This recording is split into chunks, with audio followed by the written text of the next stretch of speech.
राजाराम काका बोलतोय। हाँ बोला काका। एवढ्या रात्री फोन केला? शार्दूल। शार्दूल? काका काय झालंय? शार्दूल बरा आहे ना? नाही नाही, तो ठीक आहे, फक्त पोलीस स्टेशन मध्ये। Police station? हाँ। का? तो आणि प्रियांका दारू पिऊन गाडी चालवताना पोलिसांनी अडवलं त्यांना। हा भांडला पोलिसांशी, अरेस्ट केलंय। पोलीस स्टेशन मधनच फोन आला मला। काका आता काय करायचंय? काय करायचं काय, 2 मिनिटात त्याला जामिनावरती सोडवू शकतो मी, पण म्हटलं आधी तुला विचारावं। काका हो विचारायचं काय आहे त्यात? तुम्ही आधी सोडवा त्याला तिथून। वाटलंच होतं मला तू असं म्हणशील म्हणून। माझं पोरग मला परत द्या, हात जोडतो मी तुमच्या पुढं, माझं पोरग मला परत द्या। पण मी कसं मानू की शार्दूल तुमचा मुलगा आहे? गावाला चला की माझ्या, गावात कोणाला बी विचारा, माझ्या बायकोबद्दल कोणी सांगेल तुम्हाला। हे बघा, तुमचे आणि नयनाचे काय संबंध होते मला माहित नाही, पण शार्दूल आता माझा मुलगा आहे। त्याचे सगळे लीगल पेपर्स माझ्याकडे आहेत। कागदपत्रावर काही लिहिलं म्हणून रक्ताची नाती तुटत नसतेच साहेब। पण आता त्या पोराचा बाप परत आलेला आहे आणि तो त्याची काळजी घेऊ शकतो। शार्दूल माझा मुलगा आहे आणि तो माझाच राहणार आहे। आता आहे ना म्या, तुम्ही सांगितलेल्या सल्ल्याप्रमाणे वागणार आहे। हा, खरा का खोटा तुम्हाला आता कोर्टातच कळेल।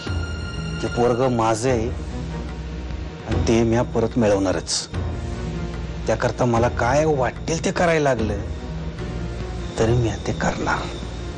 शार्दूल तू असं का वागतोयस? काय प्रॉब्लेम काय आहे तुझा?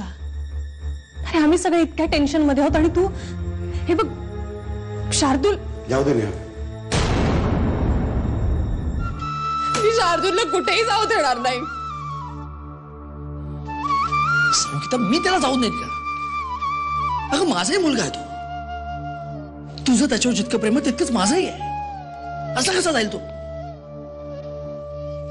खर तर माझा त्या माणसावर फारसा विश्वास नाही, खर तर अजिबातच नाही। अगं शार्दूल त्याचा मुलगा असू शकत नाही, कारण शार्दूल कोणाचा मुलगा आहे?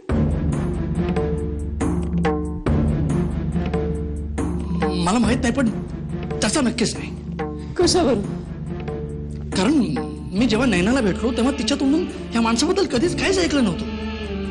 हा कोणीतरी तोता आहे जो आपल्याला त्रास देण्यासाठी सगळं करतोय। पण का करतोय तो असं? तेच तर कळत नाहीये ना, तेच तर कळत नाही। या नवीन प्रोजेक्टच्या कामाचा व्याप खूप मोठा आहे, त्यामुळे खूप चिडचिड होते माझी सध्या।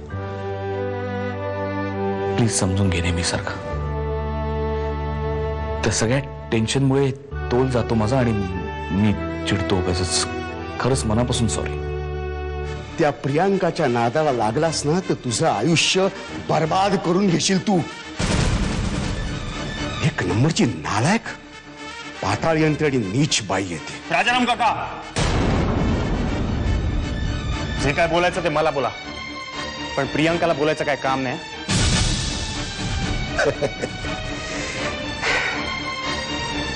अरे मी बोललो काय आणि नाही बोललो काय, तिच्या मूळ स्वभावात फरक पडणार आहे का? अरे घरामध्ये सोन्यासारखी बायको असताना बाहेर उकिरडे फुंकाला लाज नाही वाटत तुला? लक्षात ठेव, त्या बाईच्या नादाला लागलास ना तर तुझ्या पदरी काहीही पडणार नाही। बस। वहिनी, मला असं वाटतं मी यांना त्यांच्या कामामध्ये मदत करावी म्हणून। काय? हो का? काय हरकत आहे?